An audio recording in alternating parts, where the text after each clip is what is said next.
ঝিনুকমতি গ্রামে থাকতো এক বণিক পরিবার। বাড়ির কর্তা কমলগুপ্ত ছিলেন মুক্তোর ব্যবসায়ী। সাগরের তীরে সেই ঝিনুকমতি গ্রামের আর ৫ জন ব্যবসায়ীর মতোই তিনিও মুক্তো বিক্রি করতে দূর দূর দেশে পাড়ি দিতেন।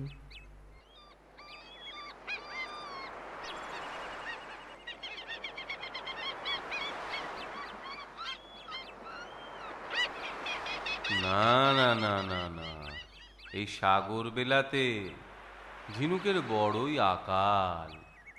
ঝিনুক থাকলেও তাতে মুক্তো থাকে না। তা কর্তা, গভীরে গেলি হয় না?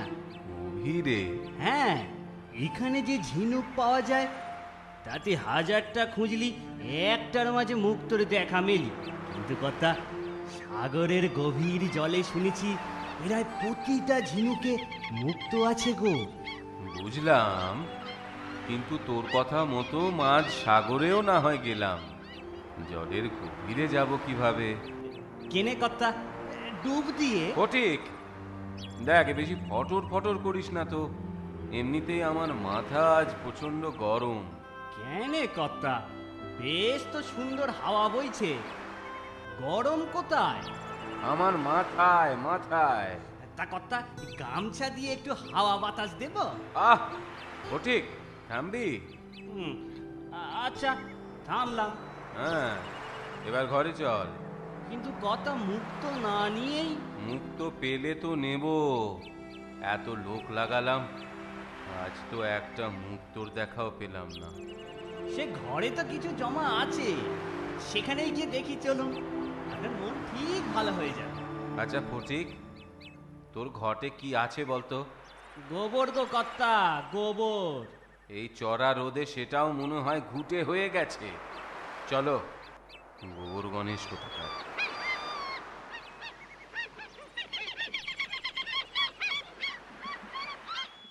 আরে ফটিক, তোর ছেলেটা তো বড় হয়েছে। হ্যাঁ কর্তা, তা হয়েছে। ভাবছি ভাবছি ওর বিয়ে দেবো এবার। কত বয়স হলো? তা কর্তা, ধরেন গিয়ে এই 12তেও হবে। 12 বছরের ছেলের বিয়ে দিবি তুই? কেন কর্তা, আমারও তো ওই বয়সে বিয়ে হয়েছিল। এই নেন গো কর্তা, হুক্কা ভালো করে সেই যে দিয়েছি।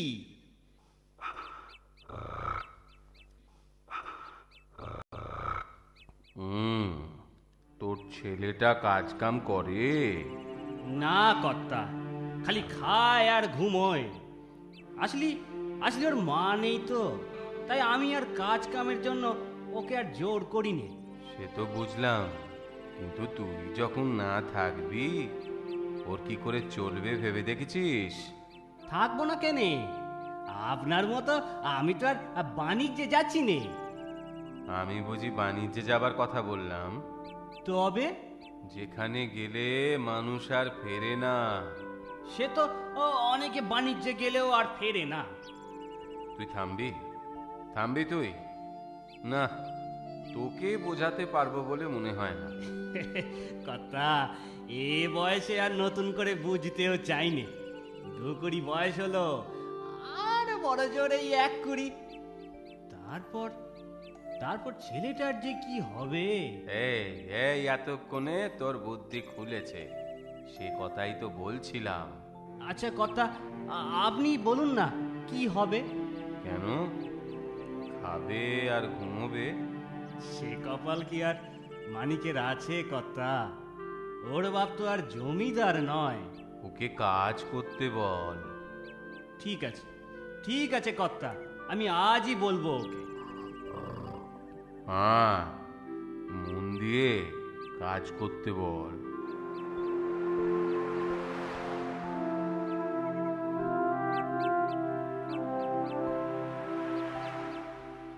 মানিক রে। হ্যাঁ বাবা। কাজ কর, কাজ কর। কি কাজ? ওই হাত পাকাটা নে, আমার মাথা একটু হাওয়া লাগা দেখি। কেন বাবা? আমার মাথা গরম হয়ে গেছে। হাওয়া করলে কি ঠান্ডা হয়ে যাবে? হ্যাঁ রে বাপ, হ্যাঁ। তাহলে তাহলে তুমি আমার মাথা একটু হাওয়া দাও না বাবা। কেন? আমারও মাথা গরম হয়ে গেছে। তোর মাথা গরম হয়ে গেছে? কিভাবে হলো? হ্যাঁ, কাজের কথা শুনলে আমার মাথা গরম হয়ে যায়। তা হবে না, কুড়ের বাচ্চা কোথাকার, খালি গিলবে আর ঘুমোবে অপদার্থ। সে তুমি যাই বলো বাবা, খেতে আর ঘুমোতে আমার বেশ লাগে।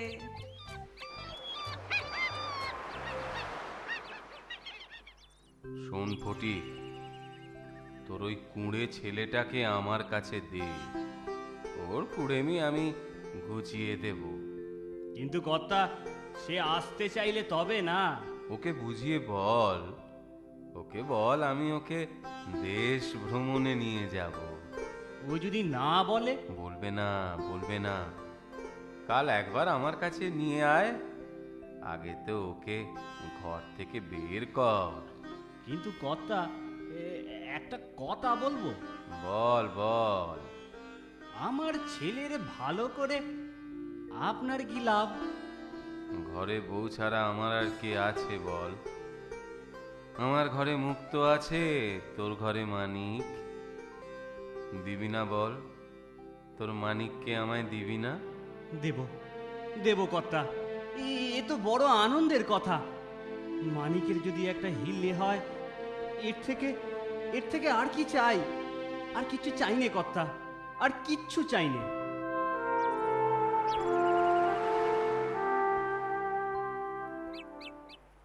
বুঝলি, বুঝলি মানিক, দেশ বিদেশে ঘোরার মজাই আলাদা। তাই তাই খাওয়া আর ঘুমের থেকেও বেশি মজা। হ্যাঁ রে, তবে আর বলছি কি, কবে কবে যাব বাবা? যেদিন কর্তা তোরে নিয়ে যাবেন। শোন, শোন মানিক, কর্তা যা যা বলবে সব শুনে চলবি। আর আর এই নে আমার জমানো পয়সা। এতে এতে এমন কিছু কিনবি যা তোর দরকারে লাগে। ঠিক আছে বাবা, আমি এটা দিয়ে খাবার কিনে খাবো। আরে না না, খাবার নয় রে, খাবার নয়। তবে কর্তা বড় লোক, বড় লোকের আজ ভালো খেয়াল হয়েছে। কাল মত বদলাতে কতক্ষণ? আমায় ঘুরতে নিয়ে যাবে না? যাবে যাবে, আরে সে কথা আমি বলছি নে। তবে আবার কি? সে যাই হোক, এ পয়সা দিয়ে কাজের জিনিস কিনিস, যেটা তোর বিপদে কাজে আসে, বুঝলি? আচ্ছা বাবা, তাই কিনবো। সাবধানে থাকিস বাবা, কর্তার কথা শুনে চলিস। আচ্ছা। তুইও সাবধানে থাকিস ফটিক। আচ্ছা আচ্ছা কর্তা। দুর্গা দুর্গা দুর্গা দুর্গা। কত জল, যেদিকে তাকাই খালি জল আর জল। কতদিন হয়ে গেল ডাঙাই দেখি না। ঘুমিয়ে পড়ো, সময় কেটে যাবে। নগরে এত দোলে ঘুমই আসে না। তাই? তাহলে এক কাজ করো, বসে বসে খাওয়া দাওয়া করো। তো খেলেই তো বমি হয়ে যায়। তাই? আজকাল আর খেতেও ইচ্ছে করে না। তবে তোমার কি ইচ্ছে করে? মনে হয় ঘরে ফিরে যাই। ফিরবে ফিরবে, অত ব্যস্ত হলে হয়? আগে বাণিজ্য করি। আর ঘুরে বেড়ানো? সেটাও হবে। রথ দেখা, কলা বেচা একসাথে হবে। আমি রথ দেখবো, কিন্তু কলা বেচবো না। আহা, তুমিও দেখছি ফটিকের মতো। তা তো হবেই, যেমন বাপ তার তেমন ছেলে। একটা বলি আর একটা বোঝে। আমি তোমাকে কলা বেচতে বলিনি। এ বাবা, আপনিও মিথ্যে কথা বলেন। মিথ্যে? আমি আবার কখন মিথ্যে বললাম তোমায়? বললেন না, নিজেই তো বললেন রথ দেখা কলা বেচা একসাথে হবে। পরে আবার বলছেন কলা বেচতে বলিনি। ওহ, থামো থামো থামো, অনেক হয়েছে। আমারই ভুল হয়েছে। আমারও ভুল হয়েছে ঘর ছেড়ে বেরোনো। হ্যাঁ, দেশে ফিরেই তার প্রায়শ্চিত্ত করব। তাহলে তো উপোস করতে হয় শুনেছি। ও আমি পারবো না। চুপ, আহাম্মুখ, অপদার্থ। হ্যাঁ তাই। আর কি বলবে? ওহ ওহ, আমি আর চলতে পারছি না, এই গাছতলায় বসছি, আপনি যান। ওটি হবে না, পালিয়ে পার পাবে ভেবেছো? তুমি পালালে দেশে ফিরে ফটিককে কি বলবো আমি? পালাবো না, পালাবো না। এই এই, ফাজলামি করো না তো, চলো আমার সাথে। ওরে বাবা, আহ, চলুন চলুন, কি বিপদেই না পড়েছি।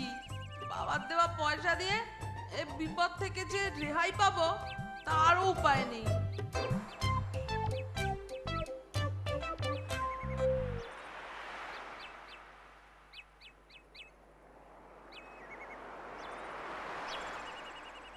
মুক্ত বেচে তো ভালোই টাকা পেলেন, এবার চলুন দেশে ফিরে যাই। তুমি একটু চুপ করবে? শুধু টাকা পেলে হলো? এখান থেকে মসলিন শাড়ি কিনে দেশে ফিরবো। ওখানে চড়া দামে বিক্রি করলে টাকা আরো বেড়ে যাবে, বুঝেছো? ও, আমি বুঝে কি করব? আমি ওখানে যাব। কোথায়? ওই যে ওই যে বাদর খেলা দেখাচ্ছে ওখানে। বাজে পয়সা খরচ করো না। আপনি আসুন না। হে বান্দর খেলা, ও বাবু, ও ছোকরা ছোকরি, লড়কা লড়কি, বান্দর খেলা দেখে যাও, বান্দর খেলা। হে বান্দর খেলা।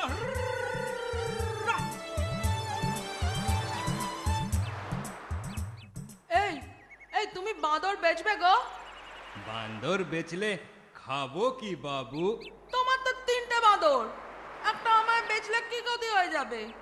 আরে ওটা তো বুড়া বান্দর আছে, খেলা দেখায় না, খালি খায় আর ঘুমায়, আর না হলে খালি সমুদ্রের দিকে তাকিয়ে থাকে। আসলে ও নিজেও তো তাই, সেজন্যই ওই বাদরটাই ওর চাই, তাই না? তাই না মানিক? হ্যাঁ, আমি ওই বাঁদরটাই নেব। আচ্ছা আচ্ছা আচ্ছা, ঠিক আছে বাবু, ঠিক আছে, তো নাও। এই নাও, এই নাও দাম। কি এতে হবে তো? খুব হবে বাবু, আমি বাঁচলাম, এটাকে আর বসিয়ে বসিয়ে খাওয়াতে হবে না। আর হেসো না মাদারি ভাই, বাঁচলে তুমি আর আমি মরলাম। কেন বাবু? এ দুটোকে নিয়ে এখন সাগরে সাগরে পাড়ি দিয়ে দেশে ফিরতে হবে আমার। চললাম গো, ধন্যবাদ। এই এই হীরা, চল। চল, বাঁদরের নাম হীরা, যেন হিরে মানিক, হিরে মানিক, ভালোই জুটি। কি হলো, আমায় বুঝি মোট বইতে সাথে এনেছিলেন? না, খাওয়া খাওয়াতে। আমার হীরাকে দিয়েও মোট পাচ্ছেন? খেটে খাক, বসিয়ে বসিয়ে খাওয়াবো নাকি? ও, কতদিন পর যে ঘরে ফিরবো ভাবতেই বেশ লাগছে। ও ও, পথই যেন শেষ হচ্ছে না, জল থেকে থেকে জীবনটা জলো হয়ে গেল। এই হীরা, হীরা, কি দেখছিস জলের দিকে? দেখিস বাবু, আবার ঝাঁপ দিস না যেন। ওটা ঝাঁপ দিলেই বাঁচি, হতভাগা বুড়ো বাঁদর। ওই দেখুন আপনাকে কেমন মুখ ভেঙাচ্ছে। তা তো ভেঙাবেই, বসিয়ে বসিয়ে খাওয়াচ্ছে কি না? আর আপনার মোট বইল যে? সে আর ক পয়সার মজুরি বলো, তার 10 গুণ খেয়ে ফেলেছে হতভাগা।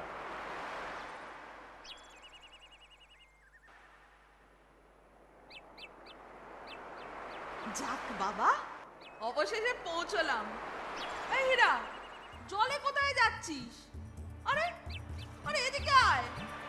এই, আবার ডুব দিচ্ছিস কেন? এখানে খালি ঝিনুক তুলছিস, অত কাজ করিস না। হীরা, হীরা, চলে আয়।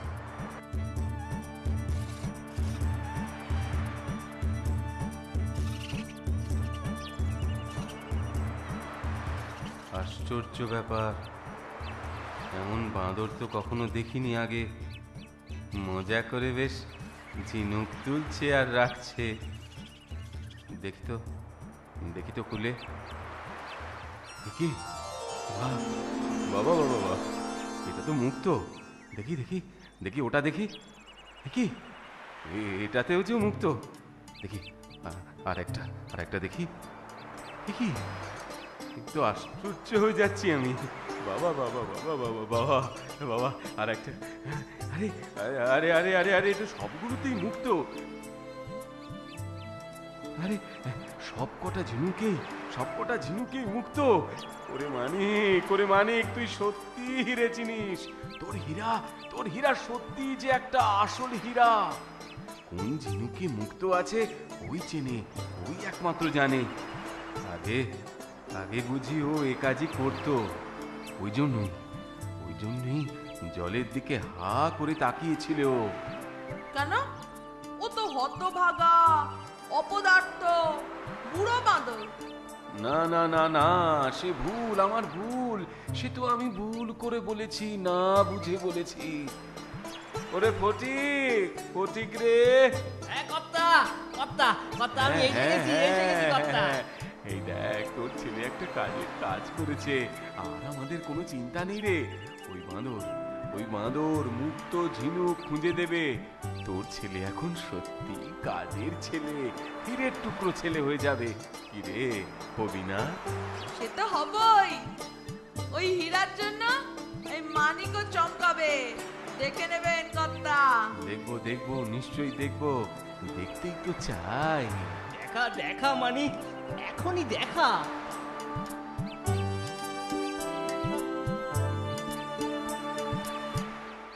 দে হীরা, দে, আমি তোকে সাহায্য করছি। আজ থেকে আমিও তোর সাথে খাটবো। সাবাস সাবাস হীরা, সাবাস। এরপর মানিক সত্যি সত্যি কাজের ছেলে হয়ে ওঠে। কমলের মতো সেও সফল বণিক হওয়ায় ফটিকের আর মানিককে নিয়ে চিন্তা থাকে না। সেও নিশ্চিন্ত মনে বাকি জীবন কাটায়। আমার কথাটি ফুরলো, নোটে গাছটি